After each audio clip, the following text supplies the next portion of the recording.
Bismillahirrahmanirrahim. Assalamu alaikum everyone. I hope that you all are fine and welcome back again to my channel. So, in the previous videos, we have discussed about the history of English literature. हमने start किया था old English history से.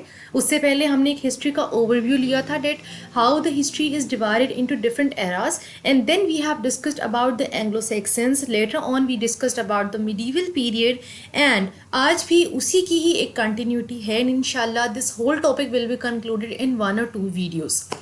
तो हमने बात की थी last time के मिडीवल पीरियड में कौन से दो बड़े हमारे पास काम हुए थे. नॉर्मन कॉन्क्वेस्ट हुआ था, उसके बाद प्रिंटिंग प्रेस आया था, कौन कौन से राइटर्स थे हमारे पास, हमने कुछ वर्क्स डिस्कस किए और एक इम्पॉर्टेंट बात डिस्कस की कि at that time the church clerics were the seniors, यानी कि रोमन कैथोलिक चर्च का उस टाइम होल्ड था. मैंने आपसे डिस्कस किया कि ईस्टर्न यूरोप में कौन सी लैंग्वेजेस बोली जाती थी, वेस्टर्न यूरोप में कौन सी लैंग्वेजेस बोली जाती थी, कैसे ग्रीक्स के, रोमन्स के, फ्रेंच लोगों के आने से जो लैंग्वेज के या सोसाइटी के जो वर्नाकुलर्स थे, जो उनके डायलेक्ट्स थे, उनमें चेंजिंग आई. इंग्लिश लैंग्वेजेस की शिफ्टिंग की हमने बात की. In this video we are going to continue our topic. अब हम बात करते हैं कि उस टाइम पे रिलीजियस और नॉन रिलीजियस राइटिंग्स कौन कौन सी थी. एक बात तो आपने याद रखनी है कि आपको मोस्टली वर्क्स रिलीजियस ही मिलेंगे, ठीक है. मोरालिटी बेस्ड मिलेंगे या रिलीजियस बेस्ड मिलेंगे. 90% of the works were religious. अब हम बात करते हैं the most important philosophical influence of the medieval English was from the church which dominated the life and literature in the period. मैंने आपको बताया कि मिडीवल पीरियड में जो होल्ड था वो चर्च का था, रोमन कैथोलिक्स का था. इस वजह से उनके ज़्यादातर काम हमें चर्च से रिलेटेड मिलेंगे.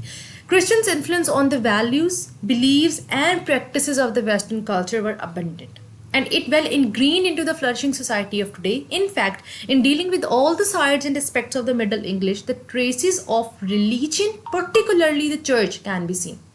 एक ही बात है जो इस स्लाइड में रिपीट हुई है कि हमें जितना कंटेंट मिलता है वो रिलीजियस कंटेंट मिलता है. और किस वजह से रिलीजियस मिलता है? Due to the influence of the church, यानी कि चर्च के इन्फ्लुएंस की वजह से हमें इंग्लिश लिटरेचर में जो ज़्यादातर काम मिलता है वो हमें रिलीजियस मिलता है.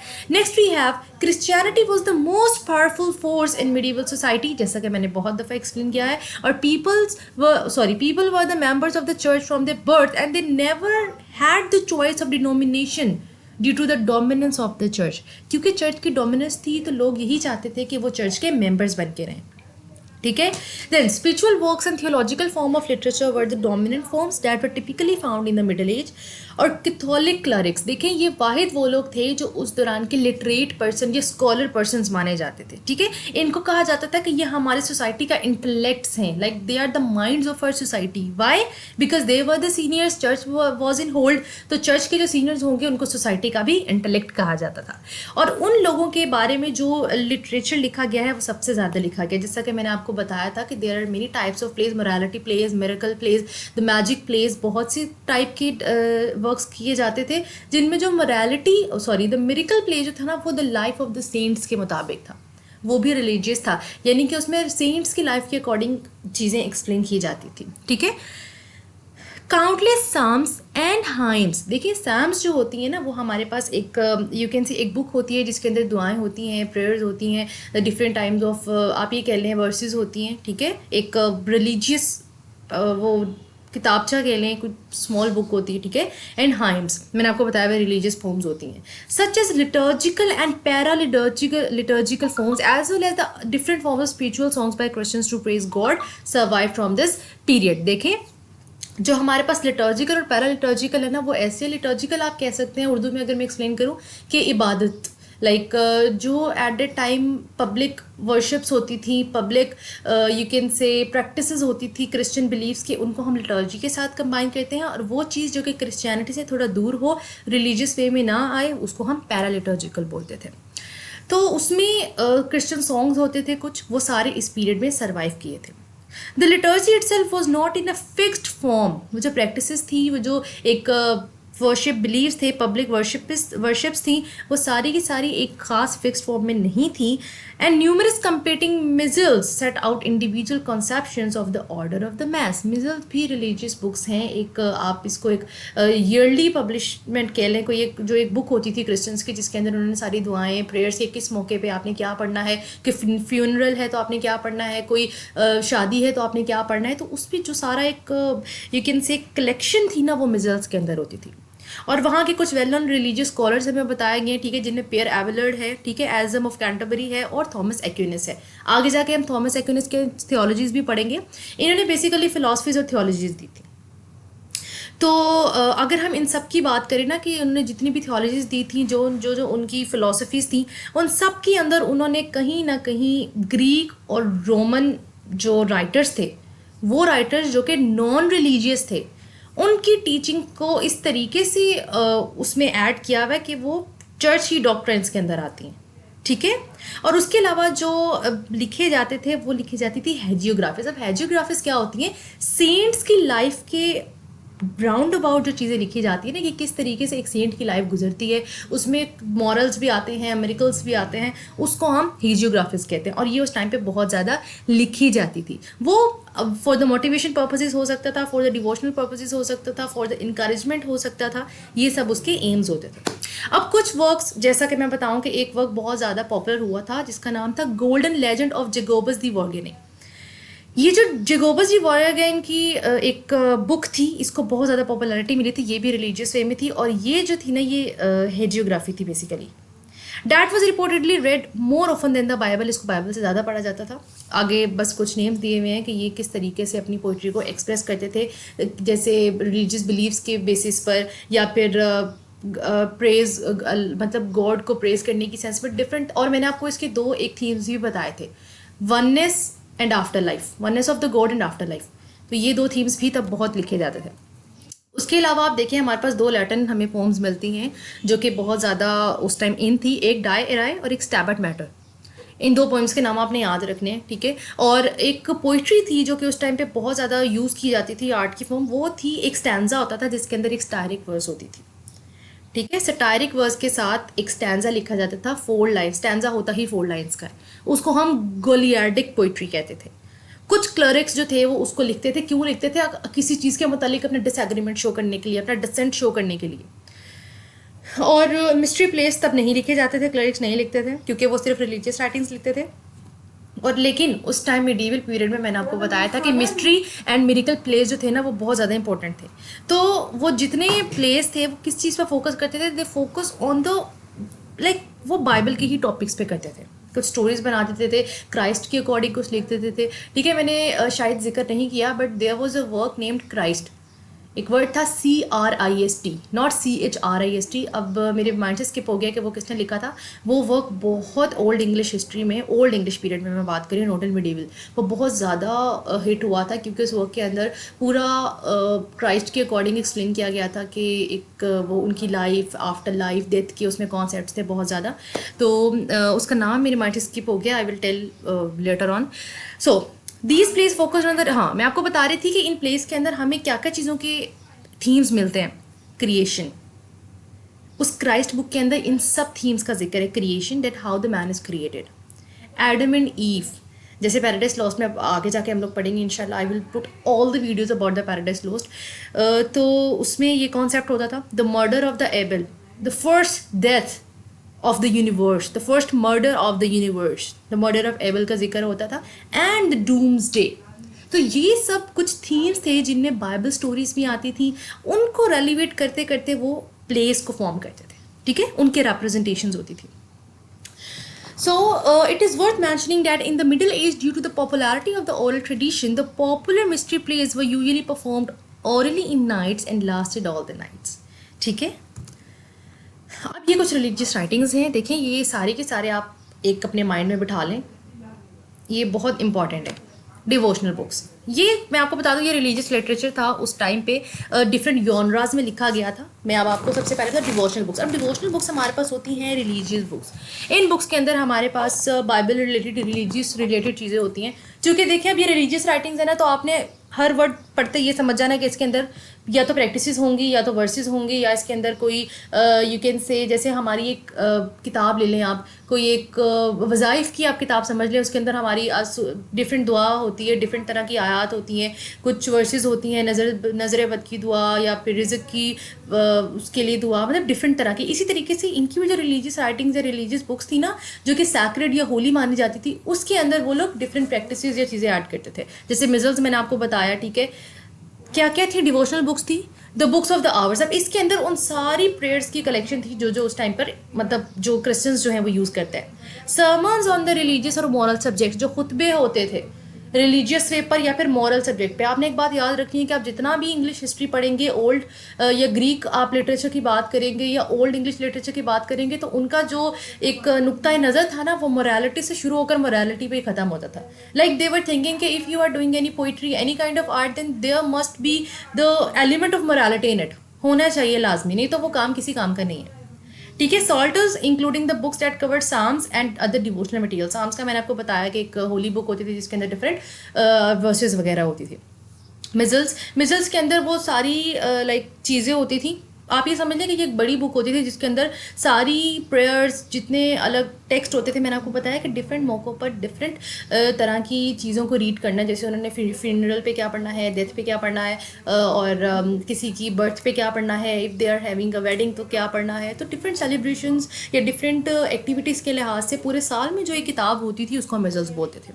ठीक है। फिर उसके बाद हमारे पास ब्रीवायरीज आती हैं, हिजियोग्राफीज आती हैं, have explain them, medieval drama, mystery plays और मोरालिटी प्लेज। इसमें ये दो तो आप ऐसे रट लेना, ये आपको हर जगह काम आएंगे, mystery plays and morality plays. Mystery plays basically वो प्लेज होते हैं जिसके अंदर हम बाइबल से इवेंट्स निकाल के डालते थे। ठीक है। जैसे कि इसके अंदर क्राइस्ट का आ गया, ठीक है, कि how the Christ was taken into the skies, और किस तरीके से फिर उनकी मतलब डिफरेंट तरह की बाइबल की ही स्टोरीज को एक्सप्लेन किया जाता है। मोरालिटी प्लेज में हमें मिलते हैं, यस, मिस्ट्री प्लेज में हमारे पास मतलब जो वो लोग होते हैं ना जो ज़रा क्रिश्चियनिटी से दूर थे, उनको इतना नहीं पता था, यू कैन से देम इलिटरेट, तो उनको चीज़ों का पता कराने के लिए, उनको थोड़ा नॉलेजेबल करने के लिए we use the mystery plays. उसके बताते हैं मोरालिटी प्लेस। मोरालिटी प्लेस में हमारे पास डिफरेंट तरह की एलिगरीज होती थी। एलिगरीज अब क्या है, एलिगरीज हमारे पास होती हैं स्टोरीज, नरेशंस। ठीक है। वो क्या करते थे, वो किसी भी मॉरल लेसन को बताने के लिए एक प्ले बनाते थे। तो mystery and morality plays are important. एक और है मेरिकल प्लेस, जिसके अंदर saint of the lives of the saint को डिस्कस किया जाता है। वैसे तो आप हेजियोग्राफर्स को भी इस पार्ट के अंदर लेकर आ सकते हैं, but miracle plays is the most specific term कि miracle plays were also there, जिसके अंदर हम सेंट्स की लाइफ को डिस्कस करते हैं। अब हम आ जाते हैं नॉन रिलीजियस राइटिंग पे। ये कोई खास इतना इंपॉर्टेंट नहीं है नॉन रिलीजियस राइटिंग का, बस इसमें दो चार चीज़ें आपने याद रखनी है। एक तो चौसर को हर जगह 14th-15th सेंचुरी में या मिडल एज की अगर बात करें ना, तो पहला जो बंदा आपके जहन में आना चाहिए वो चौसर है। बस अगर कोई बोले ना middle age, then you simply can say the age of Chaucer. अब इसके अंदर हमारे पास मिल्टन की एज भी आती है, ठीक है, ऑगस्टीनियन एज भी आती है, द एज ऑफ शेक्सपियर भी आता है, उसके अंदर हमारे पास डिकेंस की एज भी आती है, एलिजाबेथन एज, डिफरेंट तरह की एजेस जो है जो हमारे पास इस मिडीवल में आती हैं। लेकिन the most important are the four, ये आपने याद रखना है, Shakespeare, Milton, Dickens and then the one Geoffrey Chaucer. William Shakespeare, इसको आपने याद रखना है, जॉन मिल्टन आपने याद रखना है, चार्ल्स डिकन आपने याद रखना है, एंड जॉफ्री चौसर। ये चार बंदे हैं, इन चारों के एजेस हैं, ये आपने नहीं भूलने। इन्होंने नॉन रिलीजियस और रिलीजियस दोनों वर्क्स लिखे हुए हैं, लेकिन चौसर का जो कैंटरबरी टेल्स है वो बहुत बहुत ज़्यादा हिट है, ठीक है। और शेक्सपियर के 4 प्लेज हैं जो कि उसने लिखे हुए हैं, ओथेलो, मैकबेथ और किंग लियर, और उसके साथ there are many plays, but Hamlet, King Lear और ओथेलो और Macbeth, these are the most important ones. इसी तरीके से मिल्टन की ऑन हिज ब्लाइंडनेस और paradise lost, these are the very important. Dickens का हमारे पास the tale of two cities, great expectations, ये डिफरेंट तरह के वर्क्स हैं जो इनके बहुत ज़्यादा हिट है एट दैट टाइम। तो ये आपने याद रखना है कि ये किस तरीके से इंग्लिश लिटरेचर में इन्होंने कितना ज़्यादा काम किया है, और ये वो लोग हैं जिनका जो लिटरेचर है, जो वर्क है, इनके राइटिंग टाइम से लेकर अब तक पढ़ा जाता है। तो नॉन रिलीजियस राइटिंग से अगर हम बात करें ना, तो ये 4 ऐसे पर्सन हैं कि if you will write these 4 names in the paper तो आपको फुल मार्क्स मिल जाएंगे। This is very important. Okay, अब इसमें भी कुछ खास इतना इंपॉर्टेंट नहीं है, there are just like the names के नॉन रिलीजियस काम पहले तो इतने किए ही नहीं गए थे, ठीक है। कोई सेक्युलर लिटरेचर इतना आया ही नहीं था इस एज में कि हम ये कह सकें कि इसमें रिलीजियस के बराबर काम हो, क्योंकि रिलीजियस ज़्यादा कंटेंट था। क्यों? क्योंकि क्रिश्चियनिटी का होल्ड था, तो नॉन रिलीजियस राइटिंग्स थोड़ी कम थी। इसमें आप सिर्फ नेम्स पढ़ लीजिएगा, ठीक है, कि क्या क्या नेम इसमें दिए गए, जैसे कि there is a name of यहूदा हलेवी एंड ये बेओवुल्फ थी, एपिक पोम थी, रोमन कर्टियस, डिजेनस एक्रिटस, ये सारे आपने पढ़ लेने हैं। इसमें कुछ खास इतना इंपॉर्टेंट नहीं है जो कि मैं एक्सप्लेन करूँ। इसमें भी यस, सो हम इसको कंक्लूड करते हैं कि चर्च की जो इन्फ्लुएंस थी और जो पावर थी वो एट दैट टाइम बहुत ज़्यादा थी, कि मैं बता चुकी हूँ। और ऐसा हुआ था कि वहाँ के जो प्राइस थे, जो क्लर्जी मैन थे, लाइक वो लोग जो कि चर्च से ताल्लुक़ रखते थे, उनको बहुत सीनियर, बहुत अच्छा, बहुत स्कॉलर माना जाता था, ठीक है। और उन्हीं से ही लिटरेरी टेक्स्ट जो था वो लिखा जाता था, लाइक उन लोगों को बोला कि आप लोग लिखें।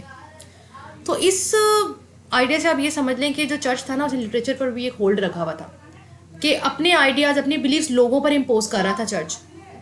तो हुआ क्या कि उस टाइम पे रिलीजन जो था उसका इफेक्ट बहुत आया लिटरेचर के ऊपर हमारे पास, और डिफरेंट तरह के जो बिलीफ थे चर्च के वो लोगों पर इम्पोज किए गए। तो जितने भी फिलोसफर्स थे, थियोलॉजिस्ट थे, उन सब के जो बिलीफ थे रिलीजियस वे में, वो सारे के सारे इस सोसाइटी में हमें मिलते हैं। और The philosophies and philosophers were good tools to make the religious beliefs seem reasonable and make them influential. यानी कि influence बनाने के लिए religious काम लिखा जाता था. And in the following paragraphs, first the effect of philosophy on religion and church are discussed, and then the religion and how the literature of that time is formed are dealt with. So ये हमारा काम इधर ख़त्म हुआ। अब हम बात करते हैं religion and philosophy in the medieval period. अभी मैं सिर्फ आपको यही टॉपिक एक्सप्लेन करूंगी कि फ़िलासफ़ी और रिलीजन का क्या काम था मिडीवल पीरियड में। बेसिकली तो इसमें वही सब बातें रिपीट होंगी कि कैसे क्रिश्चियन जो था, क्रिश्चियनिटी थी वो होल्ड में थी, नोबल क्लास थी, क्लर्जी मैन थे, पीजेंट क्लास थी, और फिर रिलीजियस वर्क लिखे जाते थे, क्रिश्चियनिटी था, रोमन कैथोलिक था, वही सब बातें।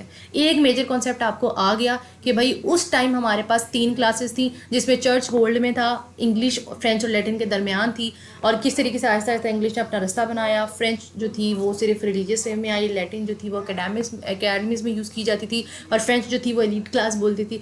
तो ये चीज़ें आप सिर्फ एक कॉन्सेप्ट में लेकर आएँ, आपको whole topic will be clear. कोई ज़्यादा डिटेल में जाने की ज़रूरत नहीं है भाई मिडीवल में ये था, ये था, ये था, नो। 4-5 नाम याद करें मेजर ऑथर्स के, 4-5 उनके वर्क से याद करें, और इसके मेजर कॉन्सेप्ट्स लेंगे उस टाइम क्या था। बेसिकली कुछ हो सकता है आपसे ये पूछा जाए कि नॉर्मन, हाँ 2 मैंने आपको बताया हुए, एक Norman conquest at printing press. Norman conquest was the end of this, was the start of this period, and the printing press was the end of this period. तो ये 2 चीज़ें आपने याद रखनी हैं। लेकिन एक सिंपल एक पेज लें, एक पेन लें, एक पॉइंट्स बना लें सारे एक पेज पे। लाइक द स्टार्ट ऐसे हुआ, फिर उसके बाद रिलीजियस नॉन रिलीजियस राइटिंग्स आई, क्या क्या थे, क्रिश्चियन बिलीव्स क्या थे उस टाइम, कौन कौन से थीम्स थे उनके, रिलीजियस राइटिंग्स कौन कौन सी लिखी जाती है, जिसमें डिवोशनल है, मिजुअल्स है, साम्स हैं, हाइम्स हैं, ये सब चीज़ें लिखें, मिरेकल, मोरालिटी और कहने में मिस्ट्री प्लेस के बारे में लिखें, और उसके बाद इसके कुछ थियोलॉजीज, रिलीजन की फिलोसफीज लिखते हैं। आपका मिडीवल पीरियड कंप्लीट हो जाएगा। And if there will be any kind of question in your paper that describe medieval age या discuss something about the medieval age, तो उसमें आप सिर्फ अपनी ये हेडिंग्स को अगर एक एक पैराग्राफ में एक्सप्लेन कर देंगे, you will get like very handsome marks, ठीक है। तो अब हम बात करते हैं रिलीजन एंड फिलॉसफी की। अब देखें, इस चीज़ को आपने याद रखना है, ये पूरा जो मिडीवल फिलॉसफी का टाइम पीरियड है ना, ये 2 एरियाज़ के दरमियान है, 2 एराज के दरमियान है। एक तो decline of the classic pagans, जो शुरू में नॉन रिलीजियस या सेक्युलर पीपल थे, उनका डिक्लाइन, और रिनाइसेंस का start. Like in the starting pagans are declining, and in the end of this renaissance was starting. Renaissance फिर पूरी एज है, मैं अपनी हर वीडियो में इसका जिक्र लाजमी करती हूँ, ठीक है। So it is not possible to examine such a broad topic in detail in a single article. The Roman Catholic Church was the most important philosophical influence of the middle which dominated life and literature. Again वही concept, Catholic Church, Roman Catholic Church was the most important thing. और इस section में the researcher of the current study analyse the relationship between the religion and philosophy, यानी कि religion में और philosophy में क्या कनेक्शन है, and investigated their influences on some of the literature content of the middle age. तो religion and philosophy को पहली बात तो कोई इकट्ठा कर ही नहीं सकता, बट फिर भी हम डिस्कस कर लेते हैं कि किस तरीके से रिलीजन, देखें हमारी हर चीज़ में फिलोसफी इंक्लूडेड है। If you see that be kind to everyone, तो ये भी एक फ़िलासफ़ी है, ठीक है। If I am saying that like be optimistic, ये भी एक फ़िलासफ़ी है। अगर कोई आपको इंट्रोवर्ट और एक्सट्रोवर्ट कहते हैं, there is also philosophy behind that. If you are taking this as a kind of religious perspective, तो आप ये कह सकते हैं that we believe that there is one अल्लाह almighty and of course we believe that हज़रत मोहम्मद सल्लल्लाहु अलैहि वसल्लम is the last prophet of our God. तो ये कुछ चीज़ें हैं जो कि हमारी फ़िलासफ़ीज़ हैं, ठीक है. लाइक हर चीज़ में फ़िलासफ़ी इंक्लूडेड है, लेकिन एट अ टाइम एक कनेक्शन बनाया गया था रिलीजन में और फिलॉसफी में. इसमें अगस्टीनियन और एक्विनस, ये दो बहुत ज़्यादा हमें मिलते हैं, जिन्होंने सोल की बात की है, कनेक्शन विद गॉड की बात की है, ठीक है, डिवाइन कॉमेडी की, डिफरेंट तरह की बातें वो हम डिस्कस करते हैं. एक बात आपने अपने जहन में बिठा लेनी है, इसमें कोई मुश्किल बात है ही नहीं. It's very very simple. अब हुआ क्या था कि उस टाइम पे क्रिश्चियनिटी रोमन एम्पायर के थ्रू आई. जब रोमन कैथोलिक चर्च आया ना, तो क्रिश्चियनिटी वही आ गई.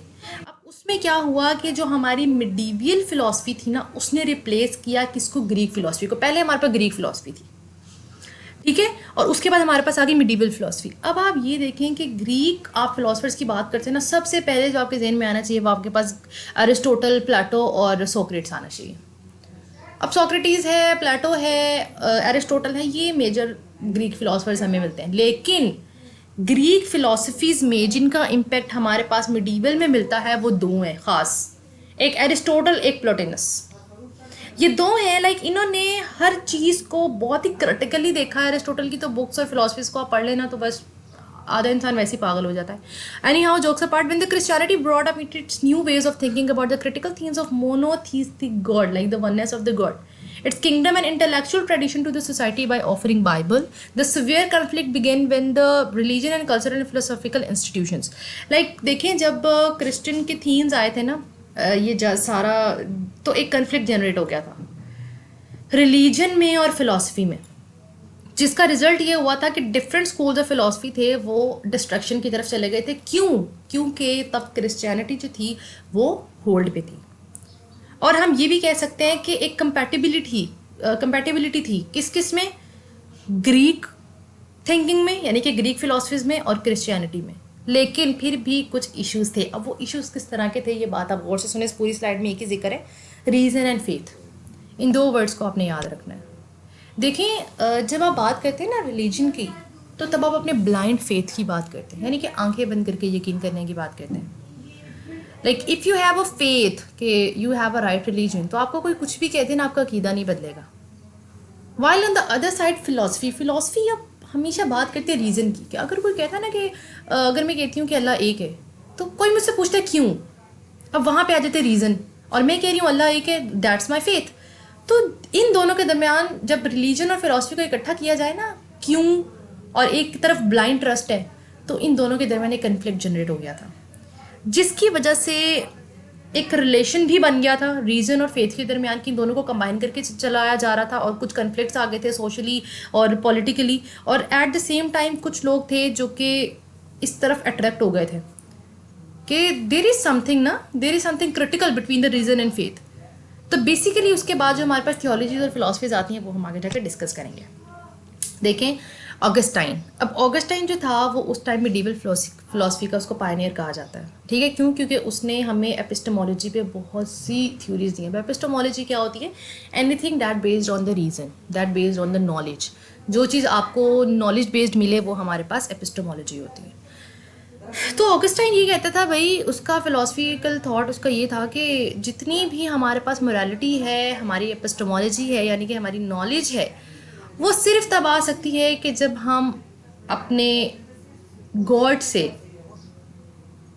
लाइक हमें अवेयरनेस हो, डिवाइन अवेयरनेस हो, और we have to love our God. यानी कि जो एक कनेक्शन होता है between the soul and the God, that must be achieved, ठीक है. तो उसकी जो ऑगस्टीनियन की जो चीज़ें थी ना, वो सारी की सारी लाइफ के डिटेल के ऊपर आती थी. और उसमें आज भी वैसे उसको माना जाता है, बहुत क्लासिकल लिटरेचर कहा जाता है ऑगस्टीनियन की जितनी भी थियोलॉजीज या फिलोसफीज थी. उसने ना एक फिलोसॉफिकल रिलीजियस अप्रोच दी थी. आपने इस पॉइंट को याद रखना है कि he included both terms, the philosophy as well as the religious one.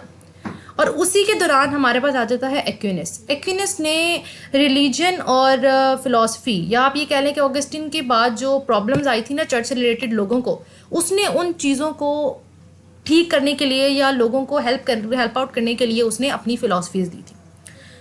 अब उस टाइम पे ना लोगों के पास आप कह लें आज़ादी नहीं थी, पब्लिक फ्रीडम नहीं था, उनकी जो एक इंडिविजुअल फ्रीडम होता है उनके पास ये नहीं था। और वो यही समझते थे कि भाई रियल फ्रीडम तो कभी था ही नहीं, क्योंकि जितने भी प्रीस्ट होते थे, उनके मॉन्क्स होते थे, वही लोगों को हैंडल करते थे, वही मैनिपुलेट करते थे। और लोगों के जितने स्पेसिफिक प्रॉब्लम्स होते थे या सोशल प्रॉब्लम्स होते थे ना, वो कौन हल करता था? फिलोसफर्स। फिलोसफर्स जब फिलोसफीज देते थे ना, तो लोग उस चीज़ को समझते थे। लाइक लोगों की जो थिंकिंग थी ना, वो शिफ्ट होती थी इग्नोरेंस से नॉलेज की तरफ, कि यस देयर इज समथिंग। तो उस टाइम जो लाइक इंटरप्रिटेशन थी ना, फिर लोग अपनी प्रॉब्लम्स को, अपनी इश्यूज को एसोसिएट करते थे उन फिलोसफीज के साथ। फॉर एग्जाम्पल अगर मैं आपको एक्सप्लेन दूँ, एक थोड़ी सी इसकी एग्जाम्पल दूँ, date one stated that although humanity was completely deprived of freedom and only excessive pain was gifted to people. वो कहता है कि उस टाइम पे ये माना जाता था कि ह्यूमैनिटी ना, मतलब उसके पास आज़ादी नहीं थी लोगों के पास, और लोगों को सिर्फ दर्द दिया जाता था।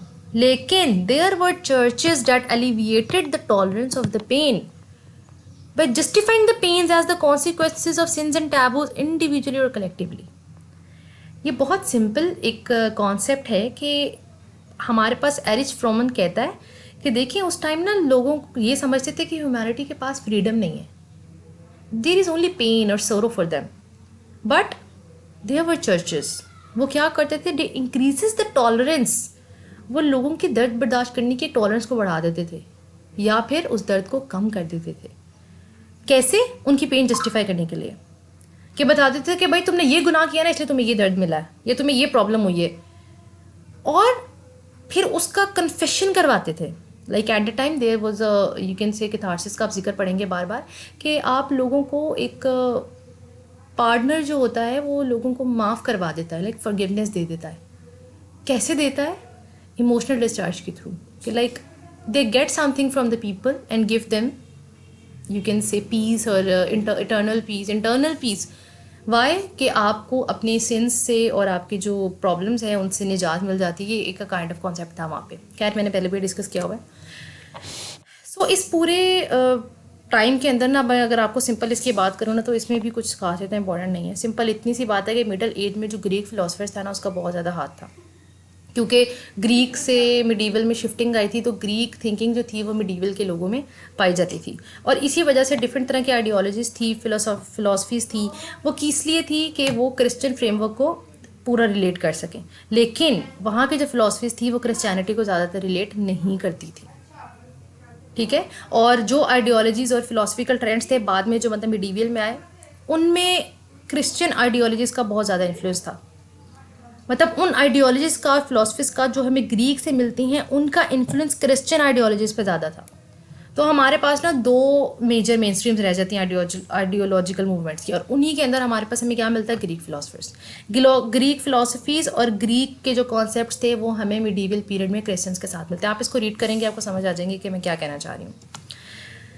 In the history of the Christian theology, two religious and ideological trends were led by two scholastic philosophers with two different epistemological orientations. One of the theologians was Saint Augustine, मैंने आपको बताया, and other was Thomas Aquinas. मैंने last slide में basically यही बताया कि हमारे पास दो ही रह जाते हैं जो कि दोनों के दोनों क्रिश्चियन बिलीव्स पर फोकस करते हैं, और उनका इफेक्ट कहाँ से हमें मिलता है? भाई ग्रीक फिलोसफर्स से मिलता है, Greek thinking, Greek critical thinking mindset से मिलता है हमें।